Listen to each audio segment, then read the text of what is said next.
this first part of the settlement topic, we're going to be taking a look at issues of the rural-urban fringe. There are 4 of them in the spec: suburbanisation, counter-urbanisation, greenfield developments and transport infrastructure. Now, first of all, I want to say it's important you know those 4 headings.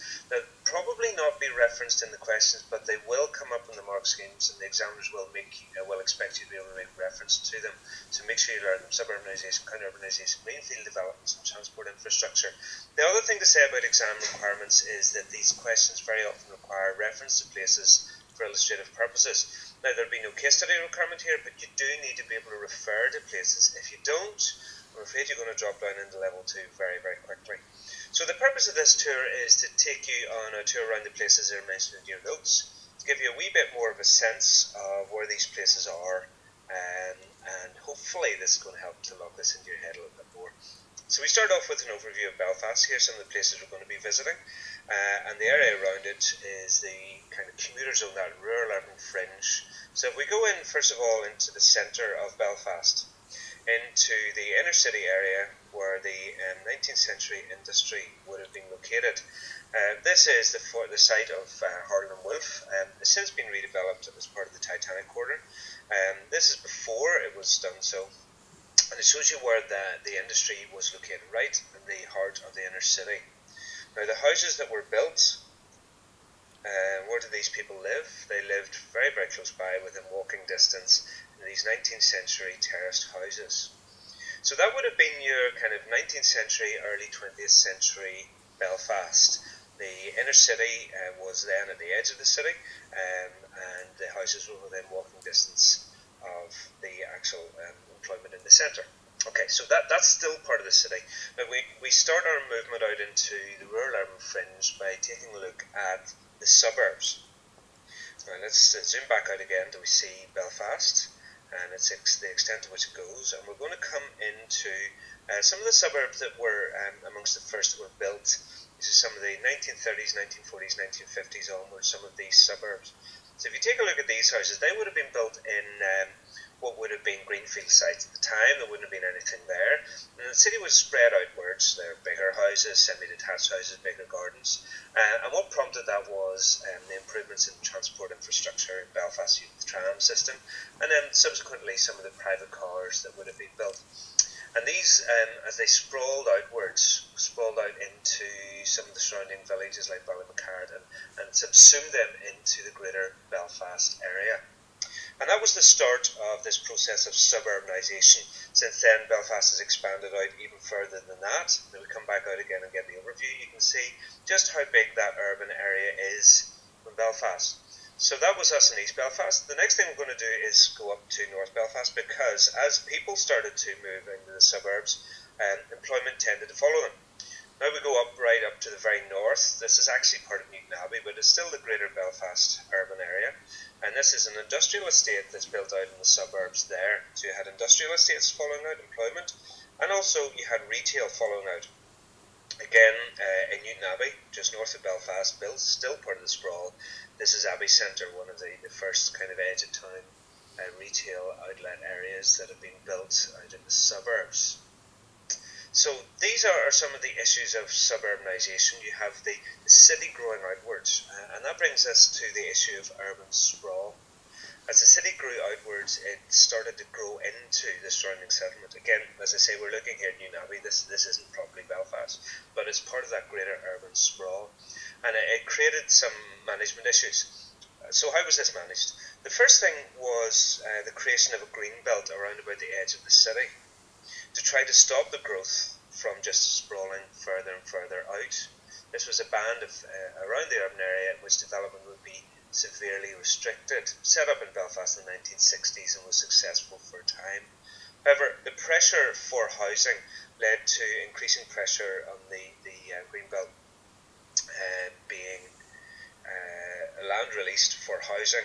Unfortunately, I've misspelled coal gas here. This should be N-E-M-P-O-L-E-G-L-A-S-S.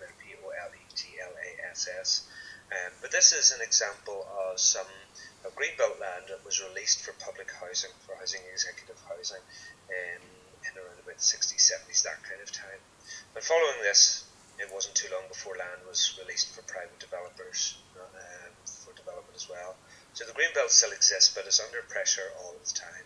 So that's suburbanisation, that outward sprawling of housing, of industry and of retail that's leading to that sprawl outwards into the urban area, or into the surrounding rural urban fringe. So that's suburbanisation. The second issue is the issue of counter-urbanisation. And for this one, we're going to come a little bit closer to home, all the way down here to Moira, within the commuting zone of Belfast. Now, Moira is very accessible by the M1. You can see that just at the top right of the image here. But before it became a commuter zone, there was a village here. Here's an example of some of the older houses that you find within Moira. I want you to notice these carefully. These tend to be slightly lower income houses, in these case terrace houses, slightly smaller gardens, that kind of thing.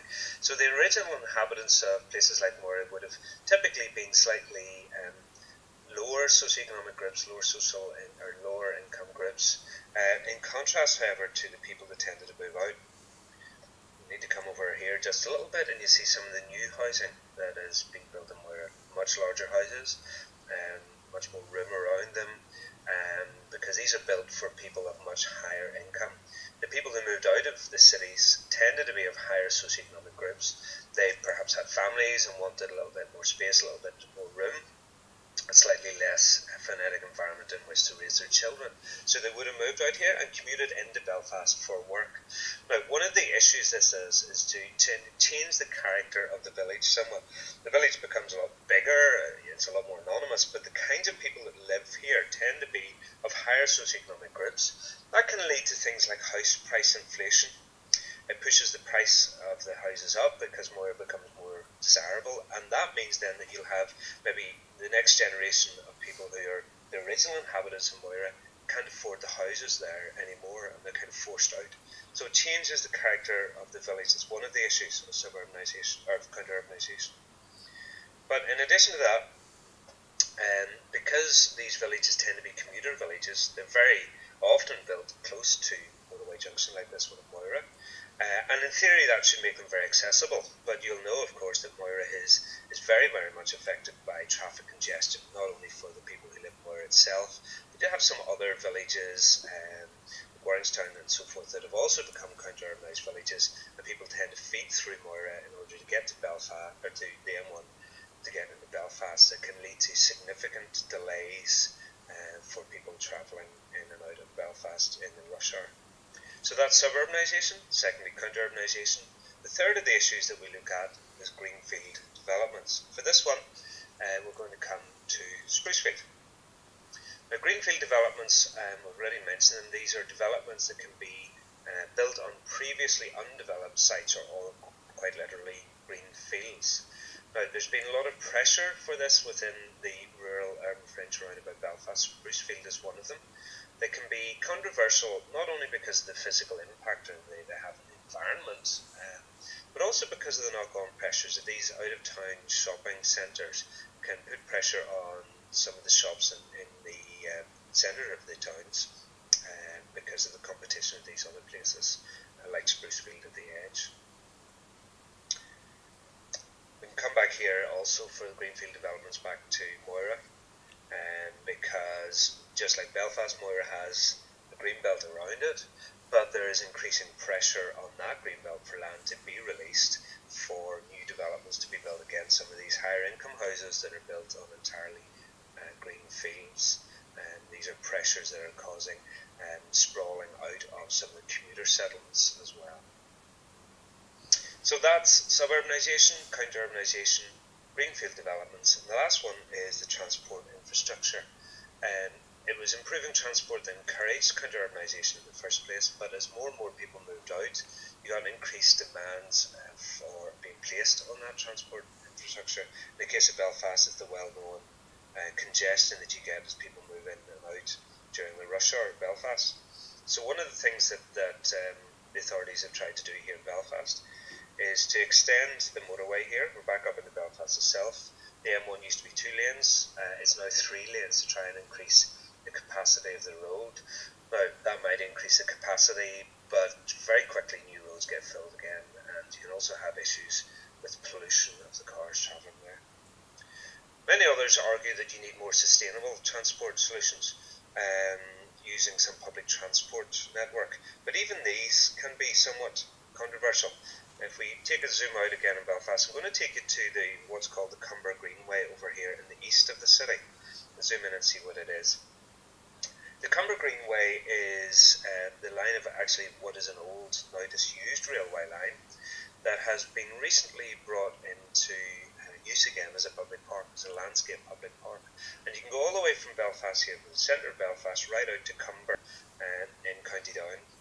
Off-road, very, very safe, a pleasant place for people to walk and cycle. Now, because of the pressures for transport in and out of Belfast, there was some plans to turn the Cumber Greenway into a bus lane. It would be a road solely for the use of buses to enable them to avoid the congestion. But there was a massive amount of resistance to this by the local people who just wanted that greenway, that environmental walkway, to remain. So even when you go for more sustainable forms of transport, there can still be conflict in the rural urban fringe. You get issues of transport infrastructure in some of the commuter zones as well. I'm now going to go north of Belfast up here to the fine town that is Ballyclare. And here we have Ballyclare, a little bit of an overview. Ballyclare currently has a bypass running to the south of it here. This is the bypass that takes you all the way down towards Larne. So traffic going past Ballyclare towards Larne doesn't need to go through the centre of the town. However, there's been a lot of land released in the north of Ballyclare over the last number of years for greenfield development, including this one here up towards the northwest of the town. And for this traffic to get to the south of the Ballyclare, which will take you down towards Belfast, you've got to go down through the main street. So as part of the developers' planning permission for this, they were required to put in another bypass called the Western Relief Road. This comes out here to the west of Ballyclare.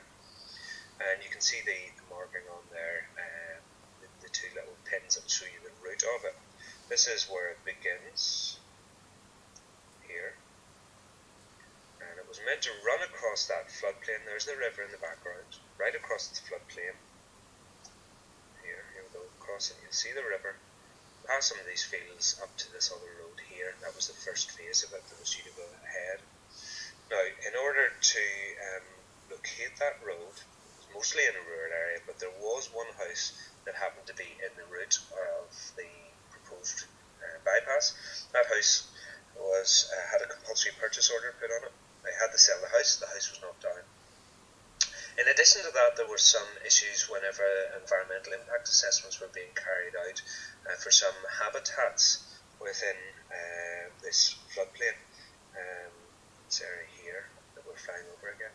Particularly some badger sets. There were 12 badger sets that have been identified that the badgers needed to be relocated. So it has a social impact and has an environmental impact as well as you're building these new transport infrastructure and greenfield sites. Now, as a little bit of very ironic postscript for the poor person whose house was lost, unfortunately with the economic downturn, the builder and the developer went bust. The housing development was never finished and the road has not been built. However, the house has still been knocked down. So we'll zoom back out again. We'll get an overview of the areas that we've just visited. You can see Belfast in the centre and the pins showing the various issues we looked at. Those are some of the issues in the area around Belfast: suburbanisation, counter-urbanisation, greenfield developments, and some of the pressures on the transport infrastructure. You need to know those four headings, and you need to be able to make reference to places. Hopefully this video has helped.